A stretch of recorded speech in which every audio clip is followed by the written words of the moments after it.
channel. Me and Dexter are out on another adventure today. We're going to be walking along the Trent and Mersey Canal, and I'll also be talking about the Bloody Steps. That's not swearing, they're called that for a reason, and we'll go into that during the video. Okay, Dexter, let's go, mate.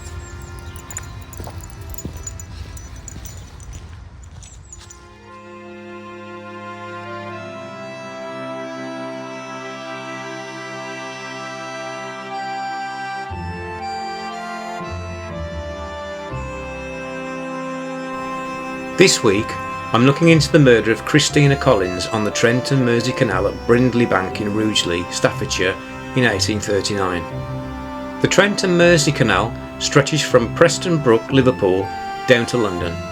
These days it makes for scenic canal barge holidays. Christina Collins was born on the 17th of July 1801 in New Radford, Nottingham. Her father, Robert Brown, was an inventor of machines for lace making and manufacturing of fishing nets. The family prospered now and then, but also hit hard times. Her father died in 1818 and her mother was forced to find work as a nurse. Christina's first marriage was to Thomas Ingleby, a Scotsman from Dundee. He was a lot older than her. He was a conjurer, known as the Emperor of all Conjurers, and toured the country with his act. Christina would later join him in his act, helping with his conjuring and also singing and dancing. Thomas Ingleby died in 1832. Christina's second husband was Robert Collins, and they married in 1838. Collins was an ostler, which is a groom or stableman. They went to Liverpool together to find work, where Christina found employment as a seamstress. Robert, however, could not find employment and decided to try his luck in London. Robert found employment and wrote to Christina asking her to join him. So she quit her job and on June the 15th, 1839, with 2 packed trunks, made her way by barge to Preston Brook at the northern terminus of the Trent and Mersey Canal. This was the cheapest way to travel at the time.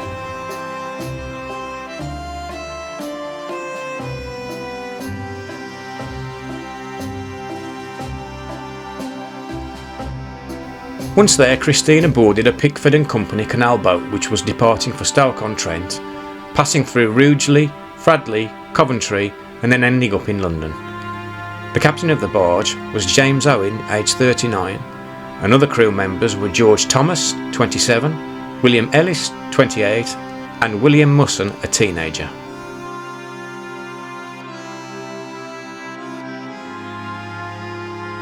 It is believed that part of the cargo was booze and that some of the crew had begun helping themselves to some of this.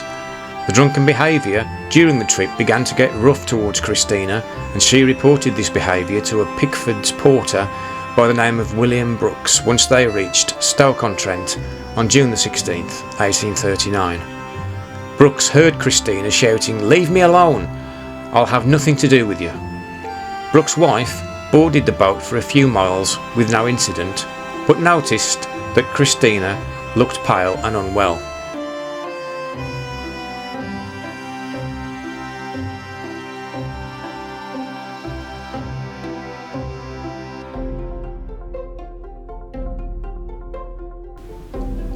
Once Brooks's wife got off the barge, the crew again became aggressive toward Christina.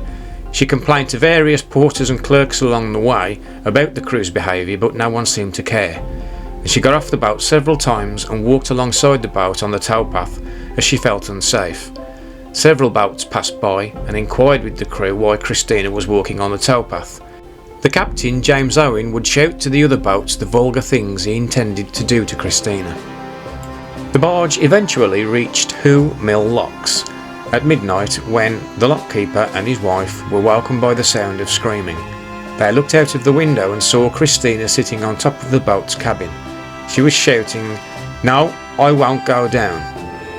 The lockkeeper's wife asked who the woman was, and the captain replied she was a passenger and that her husband was also on board, which of course was a lie. This was the last time Christina was seen alive by a witness.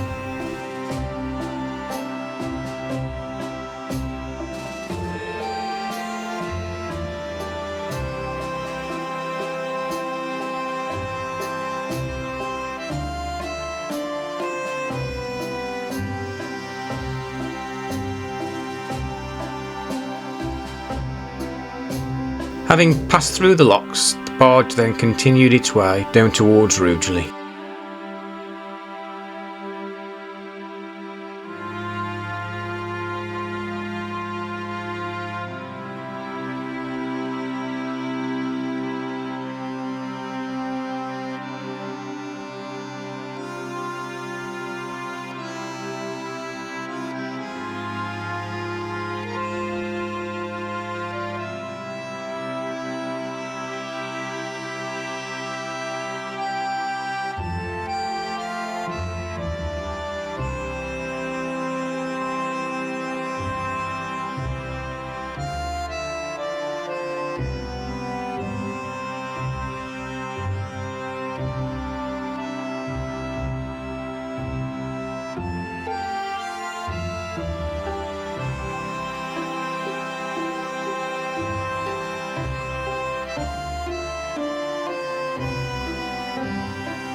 At 5 AM the following morning on Monday, June the 17th, a boatman by the name of Thomas Grant found Christina's dead body floating face down in the canal here at Brindley Bank.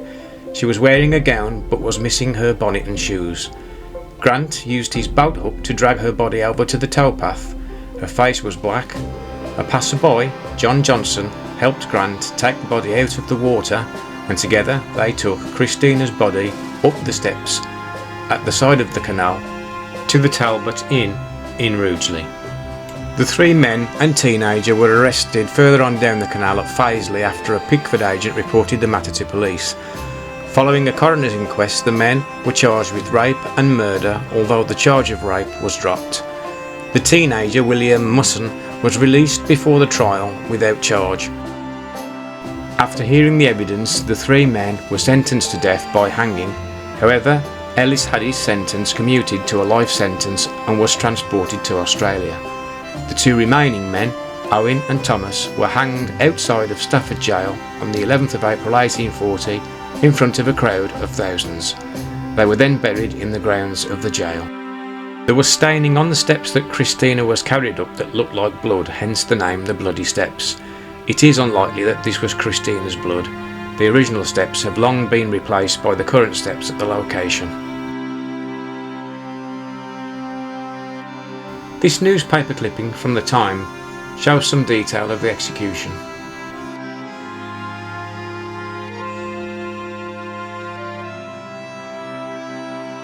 Christina is buried at St Augustine's Church in Rugeley. This statue, which is next to a canal bridge in a place called Stone, where Christina made one of her several complaints, has been dedicated to her.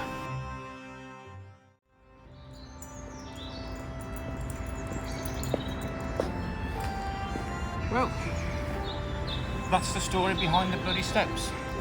If you like what I do, please subscribe to the channel, click the like button and ring the little bell, click on the bell to be notified of when I upload future videos.